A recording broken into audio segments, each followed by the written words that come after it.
A carved limestone pillar, standing nearly 18 feet tall and weighing somewhere around 10 tons, was shaped and raised by people who had no pottery, no writing, and no domesticated crops. That single fact cracked open one of archaeology's most confident assumptions, that organized, large-scale construction required settled civilization first. Göbekli Tepe in southeastern Turkey didn't just push the timeline back, it suggested the timeline was built on the wrong foundation entirely. For most of the 20th century, the standard model of early human development moved in one direction. Hunter-gatherers lived in small mobile bands. Then, around 10,000 years ago in the ancient Near East, some of those bands began farming. Farming produced surplus food. Surplus food allowed population growth. Population growth created the social complexity needed for monumental architecture, ritual centers, and eventually cities. It was a clean, logical sequence. The model was so well established that when a German-American survey team visited a hill in southeastern Anatolia in 1963 and found stone slabs on the surface, they recorded the site as a medieval cemetery and moved on. That was not carelessness. It was a paradigm filtering the evidence in front of them. Klaus Schmidt, a German archaeologist working with the German Archaeological Institute and Schönlurfe Museum, arrived at the same hill in 1994 and read the surface differently. The way the stones protruded, their scale, the depth of the sediment around them, he suspected something much older lay underneath. Excavations began in 1995 and continued for decades. What the team uncovered was a series of large circular or oval enclosures cut into the bedrock, each ringed by T-shaped limestone pillars arranged in pairs or groups. Radiocarbon dating placed the earliest layers, now designated Layer 3, at roughly 11,500 years before the present. That is older than the earliest confirmed evidence for cereal agriculture in the same region. The monument came before the farm. The physical evidence at Gobekli Tepe is specific and demanding. The T-shaped pillars are not rough-standing stones. Many are carved with detailed bas-relief images: foxes, boars, cranes, vultures, scorpions, spiders, and abstract symbols. Two central pillars in several enclosures are larger than the surrounding ring, and their T-tops appear to represent stylized human or anthropomorphic figures, with arms carved in low relief along their shafts and hands meeting at the front. The precision of the carving, the consistent architectural plan repeated across multiple enclosures, and the enormous labor required to quarry and transport stones of this size all point toward coordinated, intentional construction by a community that knew what it was building. One unfinished pillar still lies in the nearby limestone bedrock, partly carved, giving archaeologists a direct window into the quarrying method. The question the site forces is not whether it was built, it clearly was, but what it was built for, and by whom, and under what social conditions. Schmidt himself interpreted the enclosures as ritual or ceremonial spaces, possibly the earliest known example of what we might call a sanctuary or temple precinct. That interpretation gained wide circulation and gave the site its popular identity as the world's oldest temple. The phrase is compelling, and it encodes a specific claim: that the people who built this place were motivated primarily by religious or ritual impulse, and that this impulse drove the social organization rather than resulting from it.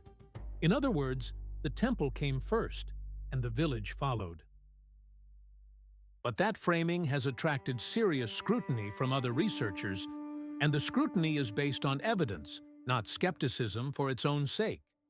The term temple imports a set of assumptions about belief, priesthood, pilgrimage, and sacred exclusion that may not apply to a society we understand only through its stones and carvings. Some archaeologists have proposed that the enclosures served as feasting halls, where large gatherings of hunter-gatherer groups came together for communal meals during seasonal hunts. Faunal remains at the site, including large quantities of gazelle and aurochs bones, support the idea that animals were processed and consumed there in significant numbers.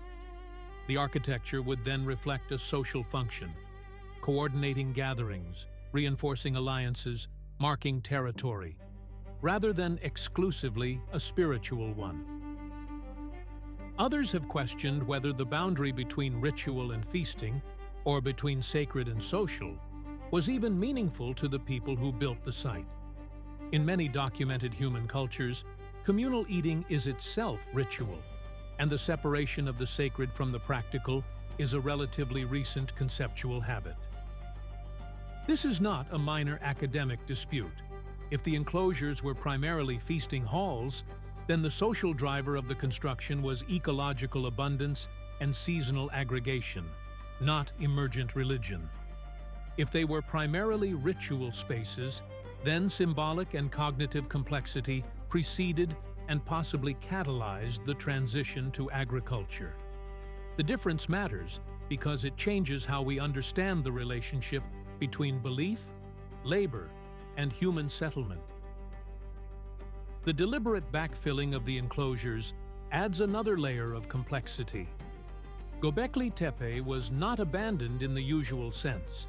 The earlier and larger enclosures of Layer 3 were intentionally buried, filled with debris that included animal bones, flint tools, and broken stone, before newer and apparently smaller enclosures of Layer 2 were built on top.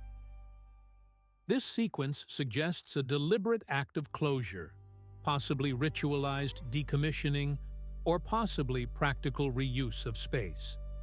The site covers a large area, and only a small fraction has been excavated to date.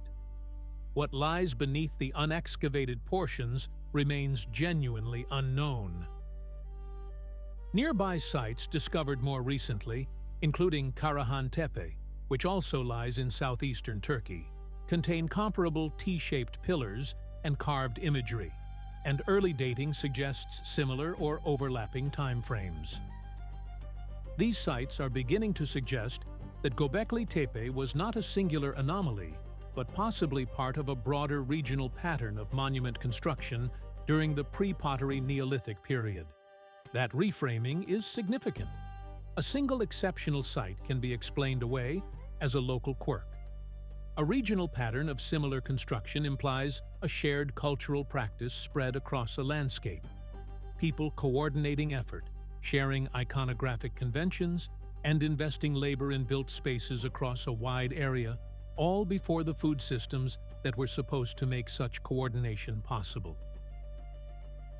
The honest position at the current state of evidence is that Gobekli Tepe forces a revision but does not supply a clean replacement. The old model, settlement, then surplus, then monument, is clearly insufficient.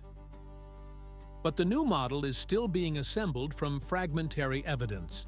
The site shows that hunter-gatherers in this region were capable of organizing large-scale labor, maintaining architectural conventions across generations, and producing sophisticated carved imagery. What it cannot yet tell us, with certainty, is what drove that organization, what the spaces meant to the people inside them, or exactly how the presence of these gathering sites related to the later emergence of settled farming communities in the same landscape. Schmidt died in 2014, and excavation has continued under new direction, with Turkish and international archaeologists applying new survey technologies, including ground-penetrating radar, to map what remains underground without disturbing it.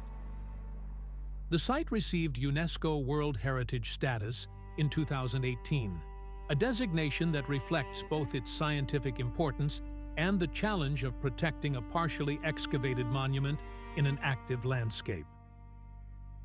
What Gobekli Tepe ultimately changed is the question archaeologists are permitted to ask.